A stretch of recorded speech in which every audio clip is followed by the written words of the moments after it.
Good morning and welcome back everyone to Video Diary on the Farm.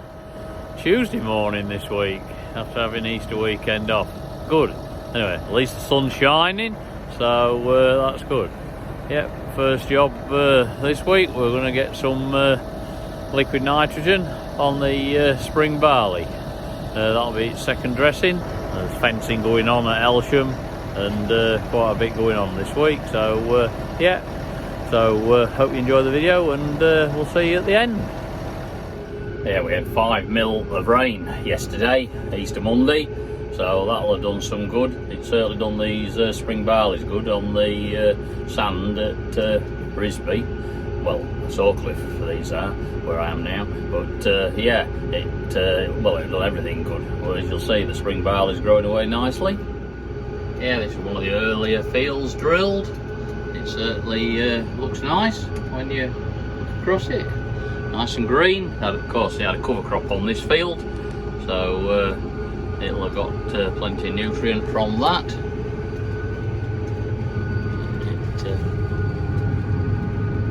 Yeah, we'll put in, this is the last dose on the spring barley, 220 litres to the hectare of 26% nitrogen and 5% sulphur. Well, going on in ideal conditions on a beautiful sunny day. We're in this steep field at Sawcliffe on the spring barley still, putting the nitrogen on, and George came to roll it, and he only had the 724. Well, it's that steep going up there, he was leaving wheeling, scratching too much, so he rolled it crossway on, but which wasn't ideal, but he had to do it because that's all he could do. But you can still see the roll of wheelings where he went to crossway on, and it's just showing up. But they'll soon grow out. It shows you how steep this field is when he can pull them 12-metre rolls uphill, because they do actually, they're very heavy. They weigh about 9 tons when you get them on the weighbridge. Right, I thought I would just show you some of the basics on my sprayer terminal screen, which obviously is running through my fence screen. We haven't a separate dedicated one. It's just all ISO-bus controlled, so when the sprayer's plugged in, it comes up on the fence screen. So yeah, I'll just show you how we've got things. As I mentioned in an earlier video, all my boom controls are on this. So to see what's happening on that, if you're in doubt, you just press the information switch there, and there we go. It shows you what the functions do on my multifunction joystick. It's because I haven't got a dedicated Fendt joystick, a Muller one. And then if I go sideways on that, then it tells me what I've got on this one here. So I've got my steering on the top, left and right, and boom up and down. So yeah, all good. And then it just tells me on my folding ones as well, which are on these down here. So them two. So that's all good. Anyway, we'll go back to the main screen, just have a quick look. That's my rate, what I'm putting on.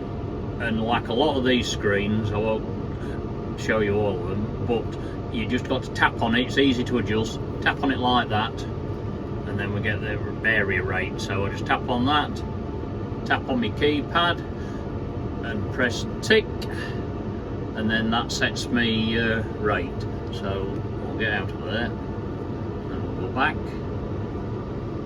That's that one. And the next one is what pressure I'm spraying at. Tells me what the pressure is at the nozzles. And the next one there is my forward speed. And each tapping on any of these brings up like a sub menu. So that tells me we're taking speed off GPS. We can take it off the tractor rear wheels, take it off the radar off the tractor, or off the sprayer wheels. And that's simulated speed, which is set 20, so that's not washing out, so it gives a bit more pressure boost. But running it off radar, off satellite, off satellite, that's not radar, off satellite, I don't have to alter my wheel any alterations to my wheel diameter or wheel circumference, because that makes a big difference. That does. It just saves having to do it.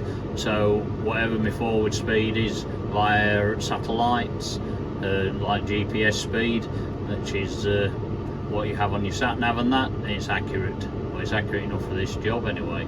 So yeah, and it works out well. And I'll just go back. Yeah, then we've got my nozzle select. M stands for manual. I'm in manual, and all I've got to do, tap on that, and it brings me another screen up, and I can go to automatic, and I can use any of these. And, you know, I'm not going into all of these, but you can do a lot with it. You can alter what nozzles are coming on and off, different things. Then that's my level of my tank, what volume I've got in it at the minute. So like I said before, the ones you just hit that, and then it tells me what I want to put in. So I just tap on that, and it's like other sub menus. You just put what tank volume you want in of water or liquid fert, press the tick. So yeah, it's all really straightforward. There's a number of other functions, but you're not going to get bogged down. So that is your clean water tank. At the minute I've 274 litres in it. That gives me an indication what it is. This is your steering one, and it's in road mode at the minute. If I tap on it, yeah, I've got road, another road, sort of steer, I can put a steer in it, and then automatic to follow behind the tractor. So yeah, all good stuff. Then you've just got all these down the side which control different things. So that's for diagnostics and manual, which class these can use. Yeah, in droplet size you can alter, so you can alter when the combination of nozzles comes on. That's boom folding, so you can fold it on a tractor other than this. If you haven't got a joystick, you do it manually. You see, you just do everything all manually, shut it down to half width. Really, it's well laid out. And that's your information, that's just your counters. You've 3 counters on it which you can reset independently. That's number 1 counter, number 2, 3. So yeah, that's all simple. Back to number 1. Yeah, and then you've lights for your boom and everything switch on. That little green light there, if it's in any of these boxes, that shows your sprayer switched on, and it's circulating it round the booms, that ready, so it's ready to spray. That one, the little green light comes on, that's your master switch, which switches on when you switch your button on your joystick, or you can switch it on there. Steering activates that, and then automatic boom height, and then that's recirculation, which if you're agitating your tank. So yeah, and you've got your symbol of your boom, your 70 centimeters height set at, which you can alter, and it sets to whatever nozzle profile you've got. It might be 50 on the other ones, so it stays set up to whatever nozzle you press to. It's all good stuff, so it takes having to adjust so many things. Back down to Country Park, that's the new septic tank for the huts. Yeah, things are progressing. We've got a hedge planted all around it. Yeah, we've just come down to put a bit of fencing in. Oh, we've got paths in as well. We'll have a closer look at them when we get to it. Yeah, the site's certainly changing now. Looking good. That's all the paths way down through, putting in. Or the put in. Looks smart. The huts. Nice gates into the entrance to the huts. Ah, not guilty, Scott. I didn't fill that in. Oh, I'm leaving you anyway. Right. All these posts down here are going to have marker lights on. This is the path into the huts. Yeah, little landscape garden in here. They put some trees in, posts. Good. Yeah, each hut has their own path leading to it. Going down. Yeah, that'll be off to some others. Yeah. Like follow the yellow brick road, this. We're putting a new fence in down here. Just pulling the posts out. Hang on. There we go. That's it, that's all pulled out easy. Yeah, it's all good stuff, this post knocker. You can adjust it in any plane to get it vertical, spirit level on, go and have the job right. I'm only the old boy in this game. I'm learning. Look at that. Doing a grand job there.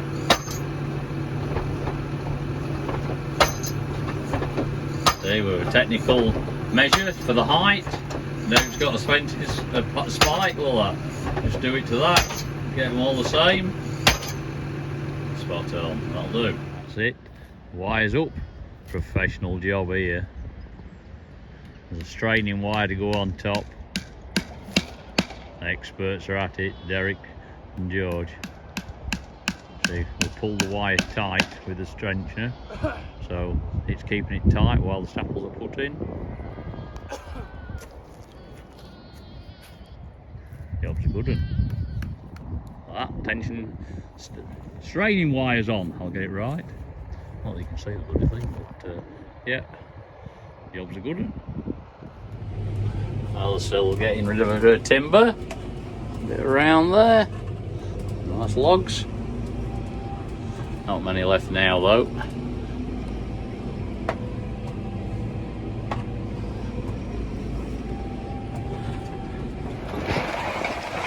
Forestry truck comes fetching a load of timber again. Not many loads left now. Another load.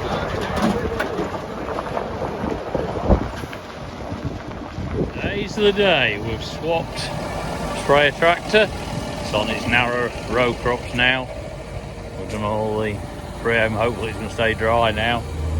Yeah, smaller set of wheels on the sprayer. I know some of you might not bother, but we feel it's worthwhile. The 480s on the tractor. So just to save nipping things, especially when we come to spray the rape off and that, we don't want any more squashing than we have to. So yeah, that's why we do it. And it stops you getting green ears as well from catching the edges of the tram lines, and that delays the delays the ripening of it. So yeah, that helps with that job as well, having narrow tyres on. So all good. Well, while out rolling last week using the rolls, George noticed we had a problem when he got folded up.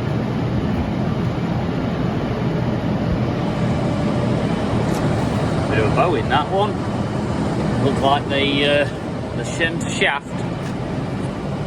The shaft is broken in two, so we're going to strip this down now, and we've got a new shaft on order. Then we're going to put a new shaft in it, make the job good. So that's what we're on with today. Shouldn't be too big a job really, because what we're going to do, we'll lower it to the floor. And it's a case of get the bolts out of the bearing, then lift it back up like that, and yeah, we can roll the rolls out underneath the drawbar, get a new shaft fitted and reload it, and the worst bit will be putting it back in, obviously, but yeah, we shall overcome that. We're in a nice dry shed anyway. That was an easier job. Bolts out the bearings, rolled it back, took the bearings off, spacers. What we're going to try and do, so we don't have to, we're going to strap all them rings together, and then we're going to see if we can pull the shafts out the middle of it without actually sliding them off, and then see if the new shaft, when we get it, we ain't got it in a minute, will slide in. That's the theory anyway. Yeah, I love these cousins rolls because the spacers, what you can tighten the rings up with, they're like little shims, and they open up, and you can just put them on without taking the bearing off to tighten them up. So yeah, well thought out anyway. Right, we've got the new shaft. There we go. That's where the old one's broke.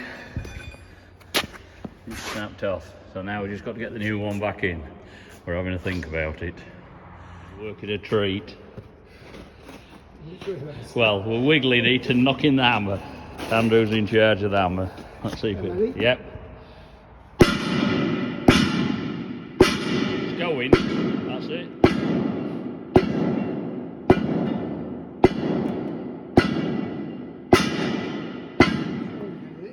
Yeah, it was going again. Yeah, Stephen just put the bolts in now. Job's a good one. Right, well that's job done. I'll get them folded up and take them outside. Yeah, that went better than we expected really, putting that shaft in. So yeah, ready to go rolling again. Spring barley to roll at some stage.